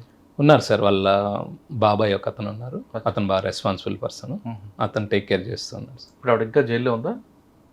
ఇప్పుడు లేటెస్ట్గా తెలియదు సార్. ఓకే, కన్విక్షన్ అది వచ్చింది. కన్విక్షన్ వచ్చింది. ఓకే, ఇంకేమన్నాడు కాలేజ్లో మీకు? కాళహస్తిలో ఇది చేశాను సార్. తర్వాత కాళహస్తి 2 టౌన్ తర్వాత నాకు ఎలక్షన్ కోడ్ రావడంతో అలిపిరికి వచ్చాను. అలిపిరి కొద్ది రోజులు పనిచేశాను. అలిపిరిలో దాని తర్వాత శ్రీకాళహస్తి రూరల్ వెళ్ళాను, అక్కడ కొద్ది రోజులు ఉండి ఏర్పేటలో మీకు రాజశేఖర్ కరోనా టైంలో చనిపోయారు రాజశేఖర్ సార్. దాని తర్వాత బివి శ్రీనివాసులని ఒక ఇన్స్పెక్టర్ గారు ఇప్పుడు సత్యవేడ్లో ఉన్నారు సార్, శ్రీ సిటీలో పనిచేస్తున్నారు సార్ దగ్గర చేశాను. తర్వాత అక్కడ నుంచి ఎలక్షన్ పాయింట్ ఆఫ్ వ్యూలో 3 years కంటే ఎక్కువ ఒకే సబ్ డివిజన్లో ఉన్నాం కాబట్టి అక్కడ బదిలీ చేయడం. తర్వాత అగైన్ మళ్ళీ శ్రీకాళహస్తి రూరల్, దాని తర్వాత ఏర్పేట పోవడం జరిగింది సార్. ఏర్పేటలో ఉన్నప్పుడు రెడ్ శాండిల్ వర్క్ బాగా జరిగింది సార్. ఏర్పేట వరకు వెళ్ళక ముందు సార్ అలిపిరిలో చేస్తున్నప్పుడు ఎక్కువగా ట్రాఫిక్ ప్రాబ్లం సార్, తర్వాత ఆఫీసర్లకు రూమ్లు ఏర్పాటు చేయడం, ఇవన్నీ ప్రోటోకాల్ ఉండేది. ప్రోటోకాల్ అంటే నేను పనిచేసింది 2015 సార్.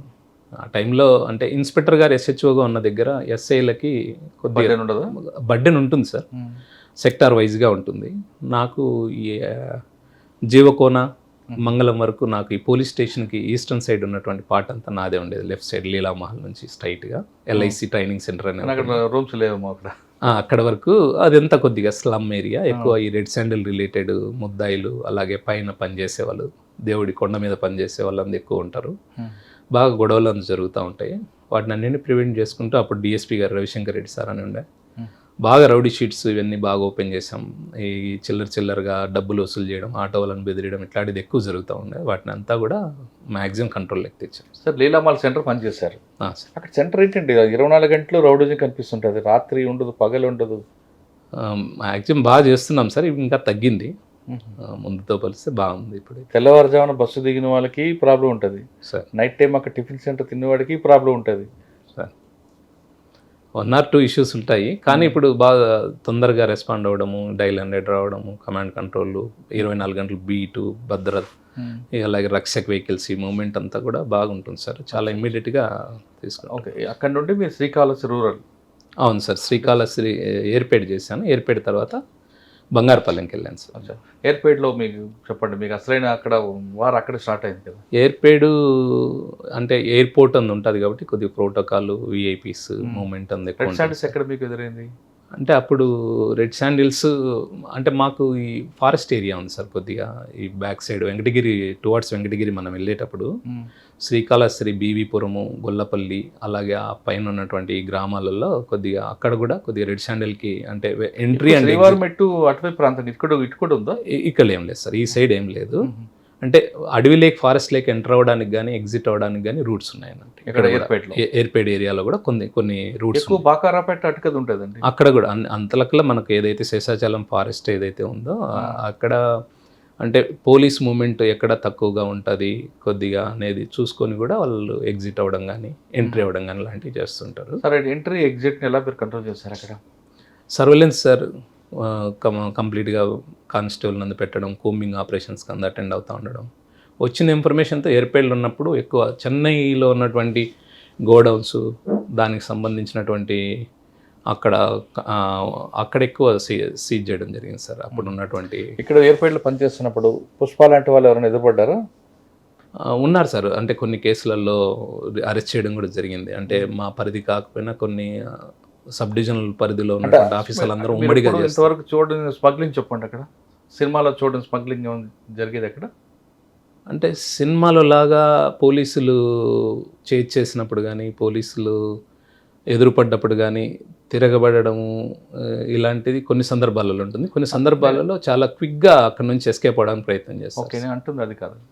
వాళ్ళు పాల క్యాన్లలోని లేదా కిందన ఒక ట్రాక్, ఒక లాకర్లో చేయించుకొని తేవడం అలాంటివి ఎదురుపడి ఉన్నాయి సార్, ఉన్నాయి. అంబులెన్స్లో తీసుకొని పోయేది లాక్స్ని, అలాగే పాల వ్యాన్లలో అందరూ తీసుకొని పోయేది, ఇలాంటివి ఉన్నాయి. అలాంటి కేసులు కూడా చేసి ఉన్నాము. కాకపోతే నేను చిత్తూరు తాలూకాలో పనిచేసేటప్పుడు అంబులెన్స్ లాంటివి సీజ్ చేసి ఉన్నాము.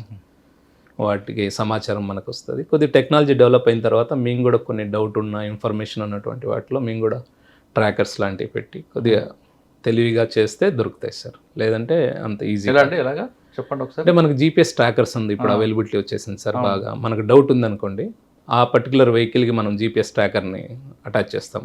లైక్ అయస్కాంతం లాంటి మ్యాగ్నెట్ పెట్టడం, లేదంటే ఎక్కడన్నా దాన్ని మన ఇన్ఫార్మర్ తోటో లేదా మనమో దాన్ని సెట్ చేస్తాం కొన్ని వెహికల్స్. ఆ వెహికల్ మూమెంట్స్ని చెక్ చేస్తూ ఉంటాం, మనకు ఐడియా వచ్చేస్తుంది. అంబులెన్స్ ఎలా పట్టుకున్నారు మీరు? అంబులెన్స్ కూడా మాకు ఒక ఇన్ఫర్మేషన్ ఉంటుంది సార్, అంటే క్రెడిబుల్ ఇన్ఫర్మేషన్ తోటే చేసాం. ఒక దగ్గర ఆంబుస్ లాగా వేసి బ్లాక్ చేసాం ఎక్కడిదక్కడ. అంటే అంబులెన్స్ వస్తూ ఉంటుంది సార్, మనము యూనిఫామ్లో కనపడ్డా లేదా చాలా హైవేలలో 8 లైన్ హైవేలలో చాలా కష్టం ఉంటుంది. మేము చేసింది 8 లైన్ హైవే అది. అలాంటప్పుడు మనం వెంకటగిరి టు తిరుపతి లేదు sir, Tirupati to Vellore side, Vellore Tamil Nadu. మేము ఆల్మోస్ట్ చిత్తూరు కలెక్టరేట్ దగ్గరలో ఉన్నటువంటి ఒక ఏరియాలో ఎక్కడైతే నేరోగా రోడ్డు ఉందో అలాంటి కల్వర్టు అలాంటివి ఉన్న ఏరియాలు, అంటే వాడికి వేరే ఛాన్స్ ఉండదు, ఇంకా వెహికల్ని సైడ్కి తీయలేకూడదు.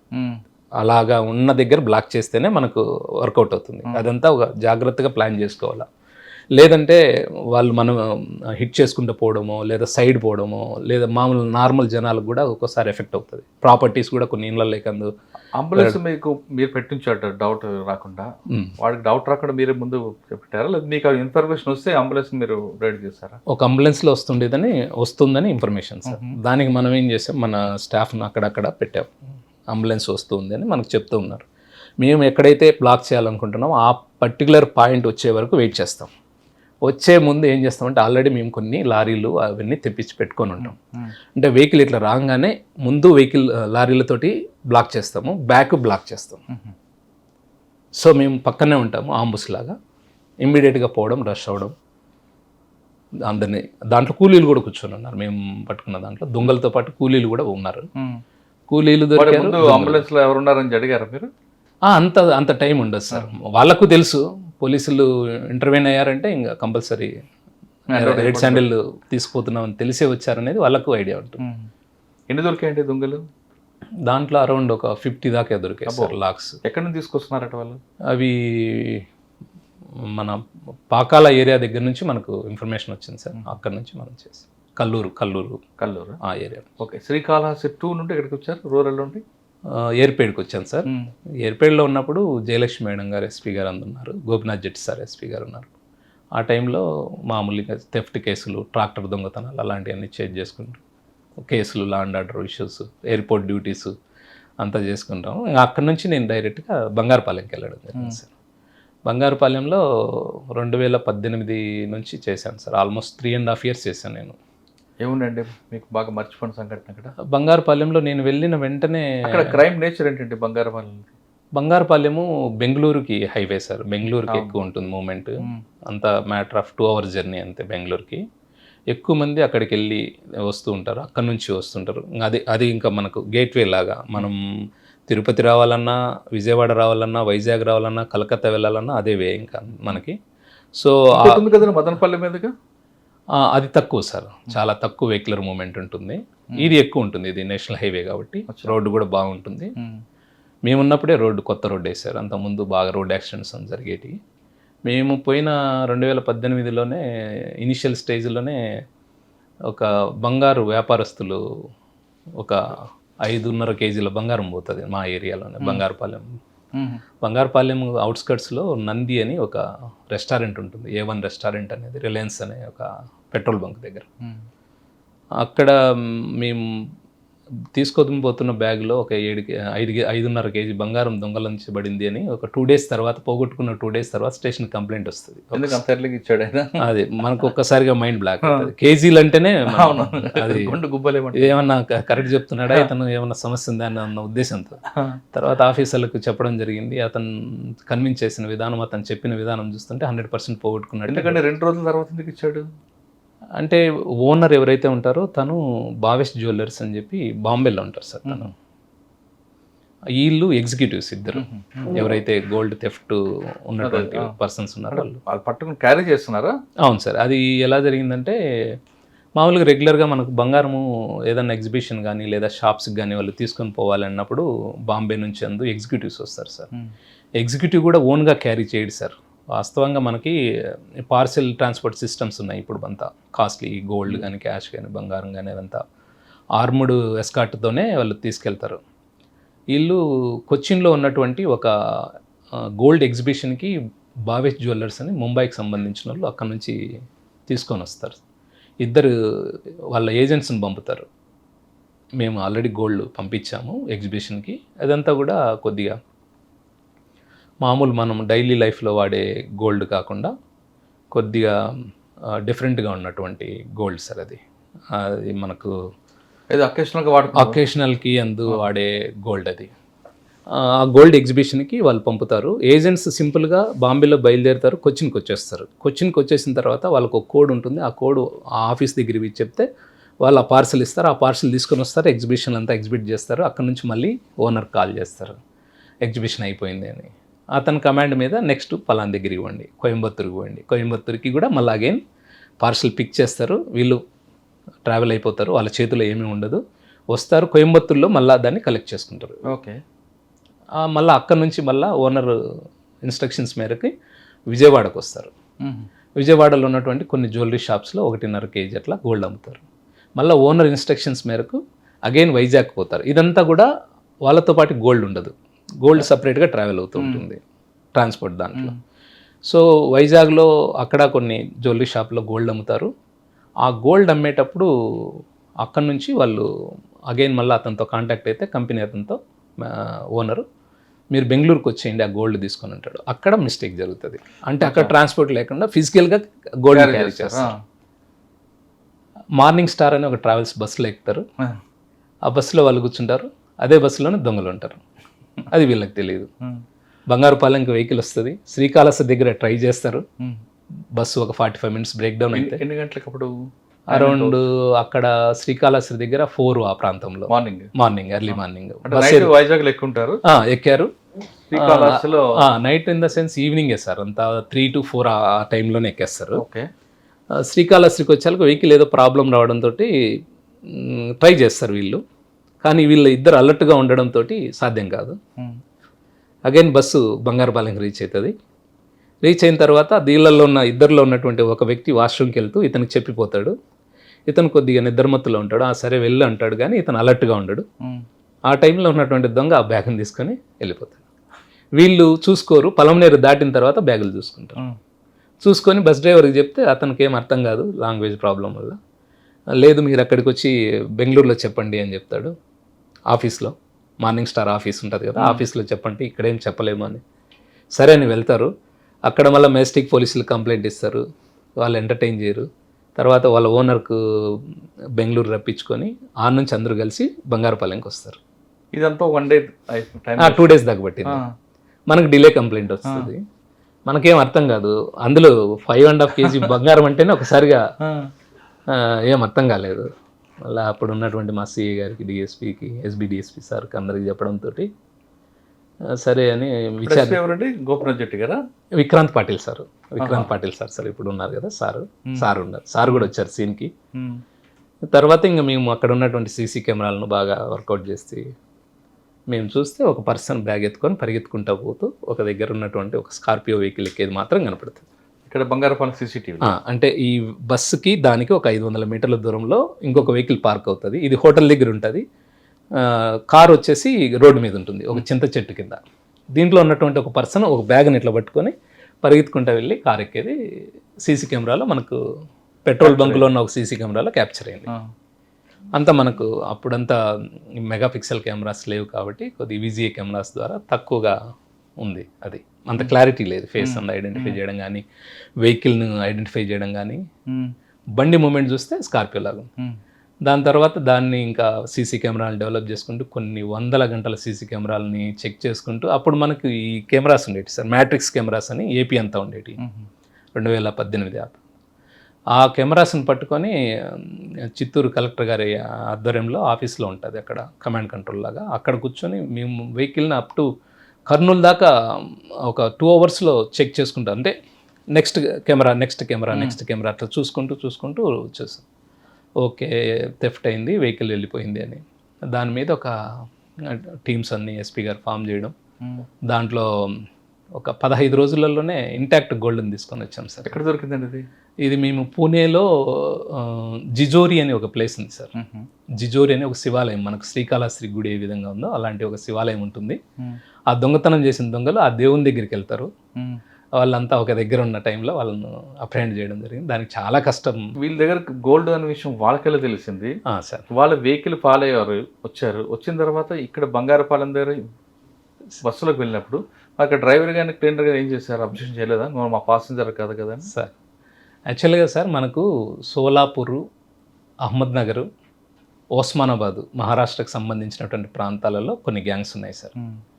వీళ్ళు ఏం చేస్తారంటే గోల్డ్ను బాగా విలువైనటువంటి ఆర్టికల్స్ మాత్రమే దొంగతనం చేస్తారు. వీళ్ళు జ్యువెలరీ షాపుల దగ్గర అందు కాపు కాస్తారు సార్, రెక్కీ చేస్తారు. షాప్లో నుంచి బయటకు వస్తున్నటువంటి వ్యక్తిని ఇతను ఏదైనా కంపెనీ నుంచి వచ్చిన ఎగ్జిక్యూటివా, ఈ బంగారు వర్తకుడా కాదనే దాన్ని ఐడెంటిఫై చేస్తారు.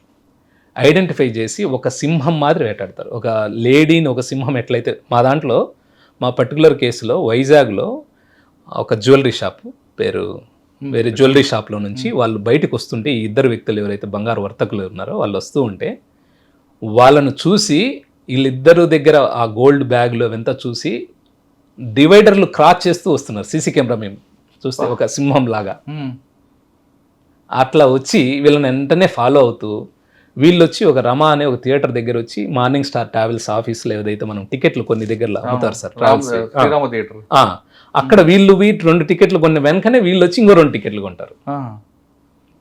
సో వెనక వెహికల్లో సభ్యులు ఉన్నారు, ముందు ఇద్దరు గోల్డ్ వాళ్ళు ఎవరైతే మర్చెంట్స్ ఉన్నారో వాళ్ళు ఉన్నారు, బ్యాక్ ఇద్దరు దొంగలు ఉన్నారు. అదును కోసం వెయిట్ చేస్తున్నారు, కమ్యూనికేషన్లో ఉన్నారు.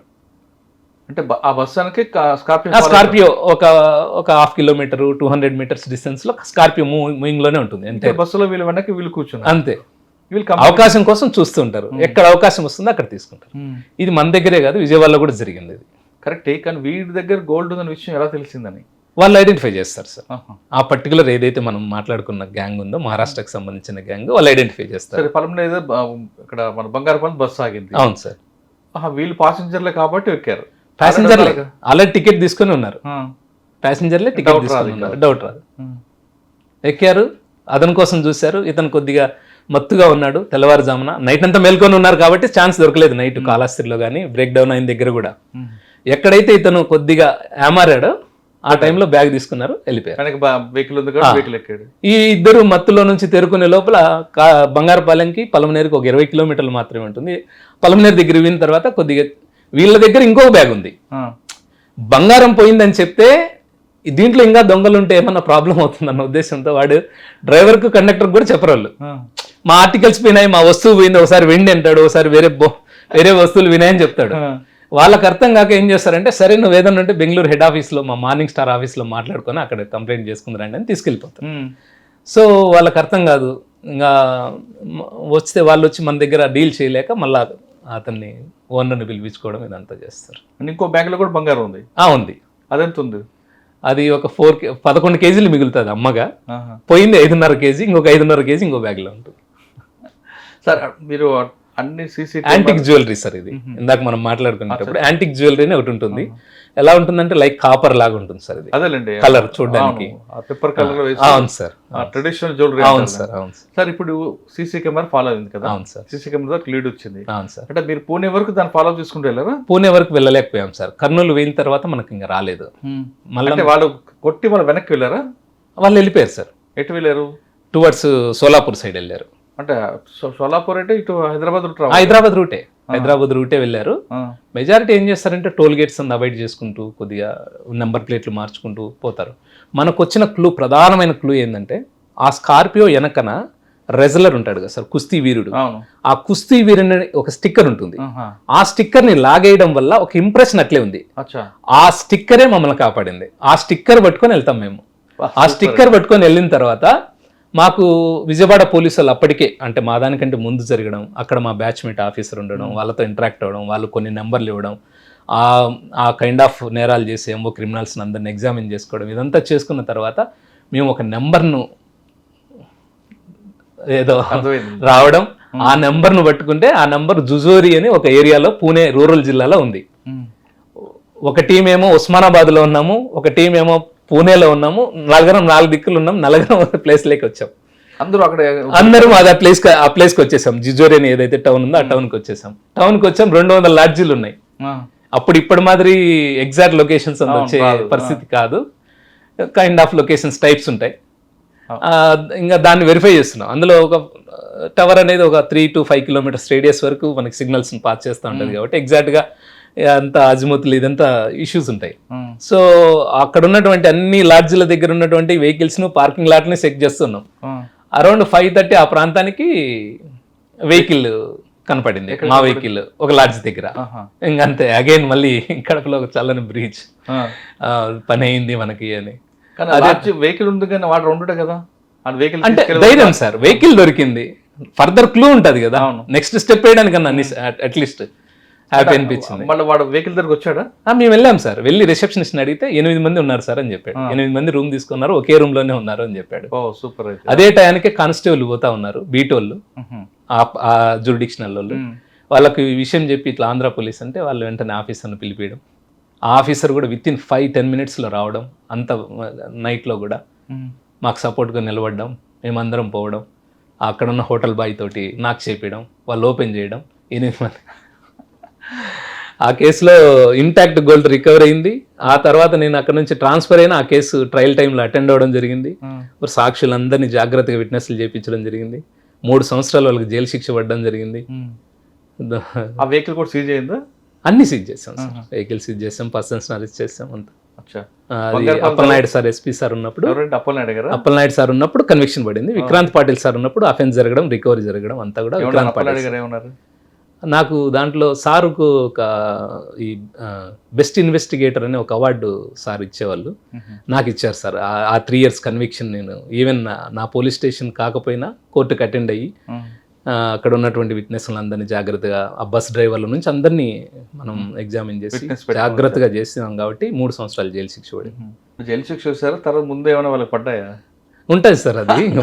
బంగారుపాలెం తర్వాత బంగారుపాలెంలో ఇంకొక కేసు చేసాం సార్ మేము. బంగారుపాలెంలో నేను పనిచేసేటప్పుడే ఒక కోర్టులో పనిచేస్తున్నటువంటి ఒక స్టాఫ్ ఇంట్లో వాళ్ళు హైదరాబాద్కి వెళ్ళినప్పుడు ఇంటిని బ్రేక్ చేసి ఒక 10 grams బంగారం తీసుకెళ్ళిపోతారు. దాని మీద కంప్లైంట్ ఇస్తాడు, కేసు రిజిస్టర్ చేస్తాం సార్. 1 month తిరగకుండా అదే ఇంట్లో ఉన్నటువంటి ఒక కారు దొంగతనం అవుతుంది sir. SP sir Vikrant Patil సారే ఉన్నారు అప్పుడు.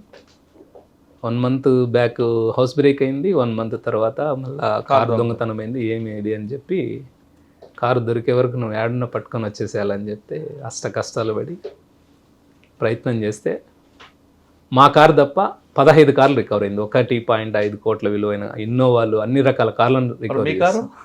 మా కారు మళ్ళీ రికవర్ అయింది సార్. ఇవి రికవర్ అయిన తర్వాత కాదు, చేసిన ఇంట్లోకి ఎందుకు వచ్చాడు వాడు? సార్ వాడి ఇన్వెస్టిగేషన్లో మనకు తెలిసింది ఏంటంటే హౌస్ బ్రేక్ చేసినప్పుడు సెకండ్ కీ తీసుకొని వెళ్ళిపోతాడు వాడు. అది మనకు ఈ ఎవరైతే ఆ ఇంటి కలిగిన తను కూడా చూసుకోలేదు, ఇవ్వలేదు. ఇంకొక రోజు వాళ్ళు లేనప్పుడు వాడు దర్జాగా లోపలికి వచ్చి పార్కింగ్లో ఉన్న కార్ను తీసుకొని వెళ్ళిపోతాడు. అలా జరిగింది సార్. దాన్ని కూడా రికవర్ చేయడం. ఎవడండి వాడు? పేరు వాడు చాలా కేసులు ఉన్నాయి. వంశీ అని ఒక ముద్దాయి, పోలీసు వాళ్ళ ఎస్కాట్లో తప్పించుకున్నాడు, జైల్లో నుంచి తప్పించుకున్నాడు. చాలా నటోరియస్. ఒంగోలు ఏరియా సార్ అతనిది, సింగరాయకొండ ప్రాంతము, సొంతూరు. రకరకాల పేర్లతో పిలుచుకుంటూ ఉంటాడు. అంటే వంశీ అని ఒక ఆయన సూడో పోలీసు ఒక ఆయన ఉండేవాడు. వంశీ అలియాస్ తిరుపతి స్వామి అనే వ్యక్తి సార్ ఈ పర్టికులర్ కేసులో. మేము రికవరీ చేసిన కేసులో మా కేసు కోసం పోతే చాలా కేసులు దొరికాయి సార్. అవి ఏంటంటే కార్లు దొంగతనం చేసే బ్యాచ్ ఉంటుంది సార్. వీళ్ళంతా ఎలాంటి కార్నైనా బ్రేక్ చేస్తారు. వీళ్ళు కొన్ని రకాల టూల్స్ అవైలబుల్లో ఉన్నాయి మనకి, alibaba.com అట్లాంటి దాంట్లో ఈ సిగ్నల్స్ని ఏదైతే సెన్సార్స్ ఉంటాయో వాటిని బ్రేక్ చేసి ఈ మనకి ఏదైతే ఎలక్ట్రానిక్ కీస్ ఉంటాయి కదా సార్, మాన్యువల్ కీస్ కాకుండా, అలాంటి వాటిని ఈజీగా ఇంటరప్ట్ చేసి. ఇప్పుడు కార్ ఉంది, వాడు మీకు చెప్పుంటాడు ఎంబోలో కార్కి టచ్ చేస్తేనే అది అరుస్తుంటుంది. అవును సార్. ఆ మోడల్ కూడా కొట్టగలరా? రెండోది ఎలక్ట్రానిక్ కీ ఉంది. ఎలక్ట్రానిక్ కీ వాళ్ళందరూ అక్కడ నుంచి అసలు మన కారులో ఉన్నటువంటి ఈసీజీ బైపాస్ చేస్తూ యాక్ట్ చేసే పరికరాలు ఇప్పుడు మార్కెట్లో ఉన్నాయి.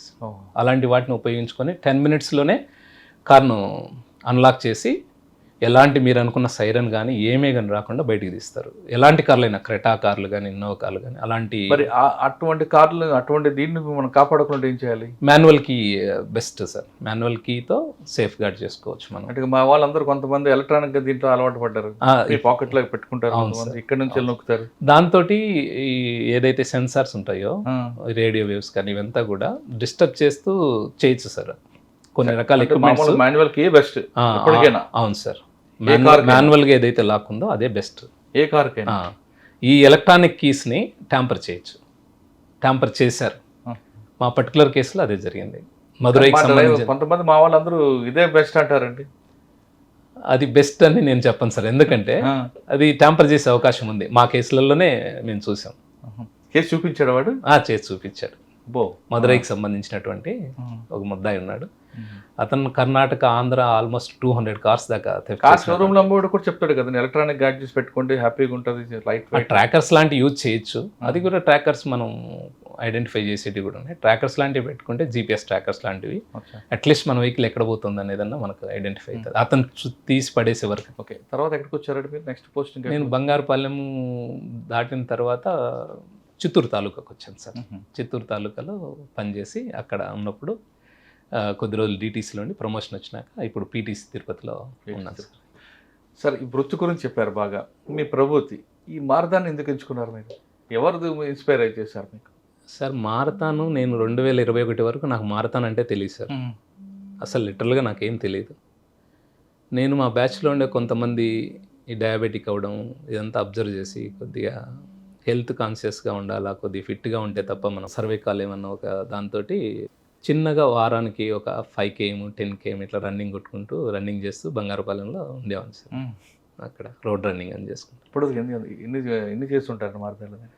అదే సార్, నేను ఆ బంగారుపాలెంలో ఉన్నప్పుడే ఒకరోజు ఇంటర్నెట్లో చూశాను సార్, టీసీఎస్ వరల్డ్ 10K బెంగళూరులో పలానా తారీఖు జరుగుతూ ఉంది, రిజిస్ట్రేషన్ కావాల్సిన వాళ్ళు చేయండి అని.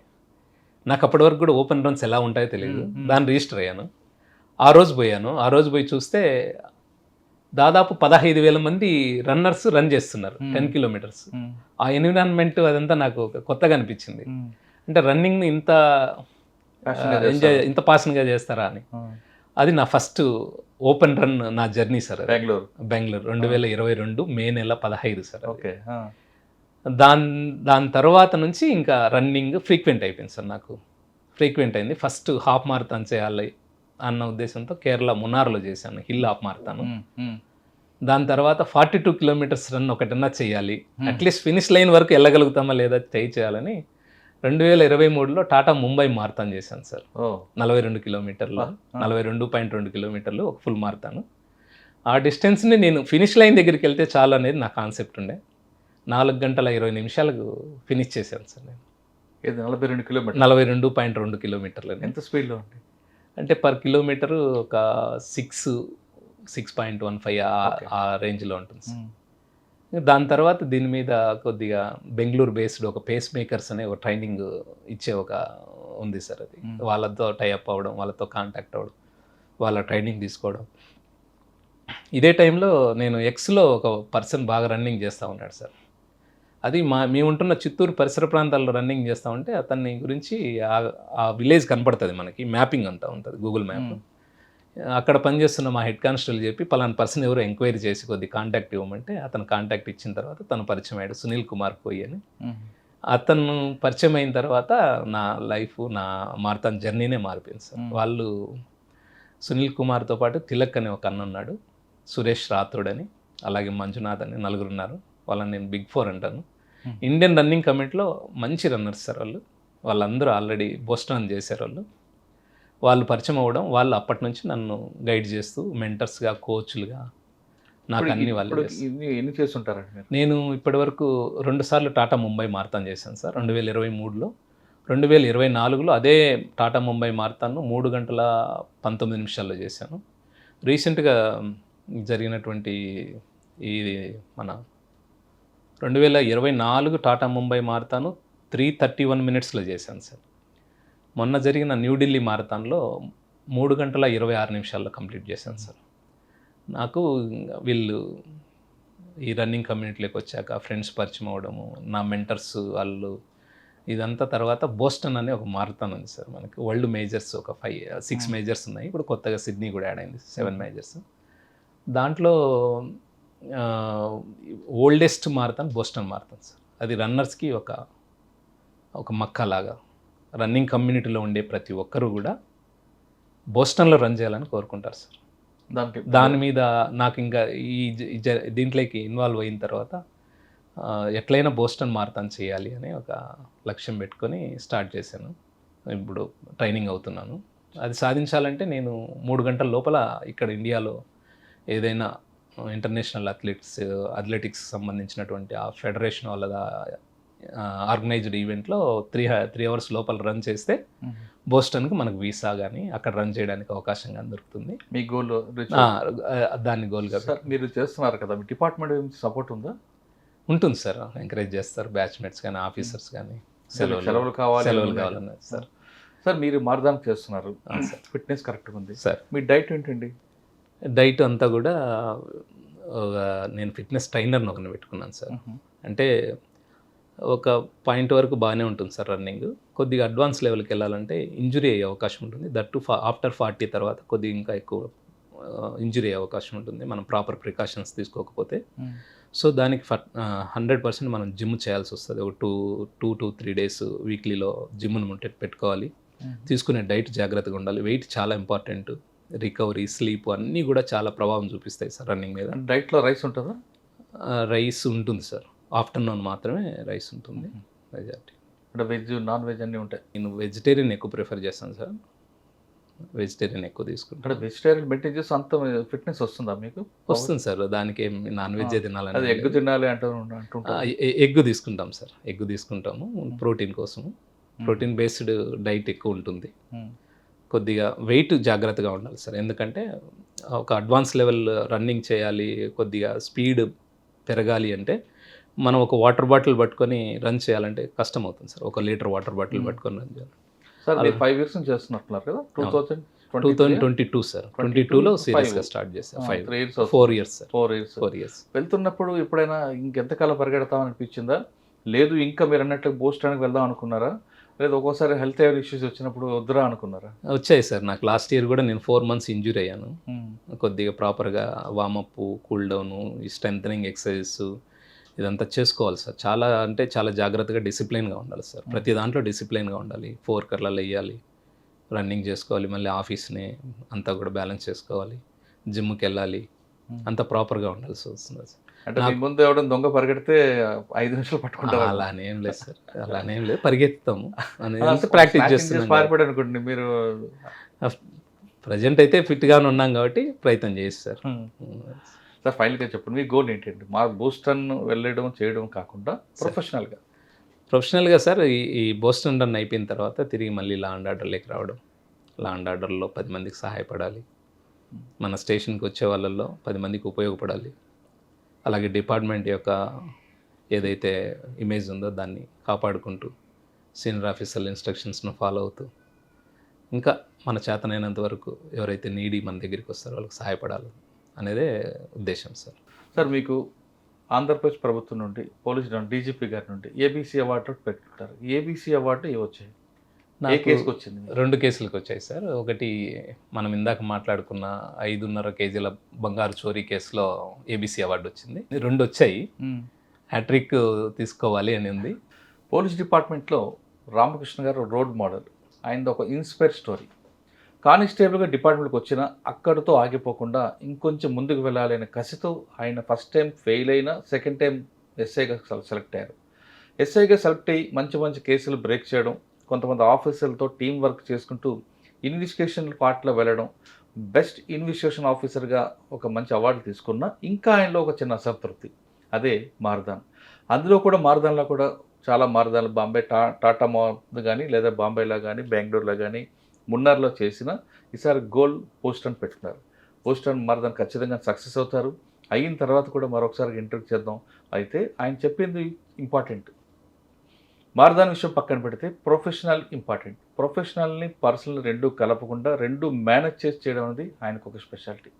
పర్సనల్గా తీసుకోకుండా ప్రొఫెషనల్లో పోలీస్ ఇమేజ్. ఇక్కడ యూనిఫామ్ ఒంటి మీద యూనిఫామ్ ఉంది కాబట్టి ఆ యూనిఫామ్ ఇమేజ్ని ఎక్కడ దెబ్బతినకుండా, ఆ లెగసీ ఎక్కడ పోకుండా జాగ్రత్తగా చేయడమే తన గోల్ అంటున్నారు రామకృష్ణ గారు.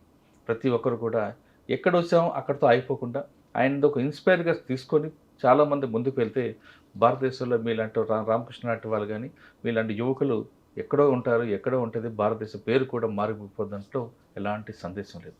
ఇది రామకృష్ణ గారితో ఎక్స్క్లూజివ్ ఇంటర్వ్యూ. వచ్చే వారం మరో గెస్ట్తో మళ్ళీ కలుద్దాం. అంతవరకు నమస్తే. థ్యాంక్ యూ అండి. Thank you very much.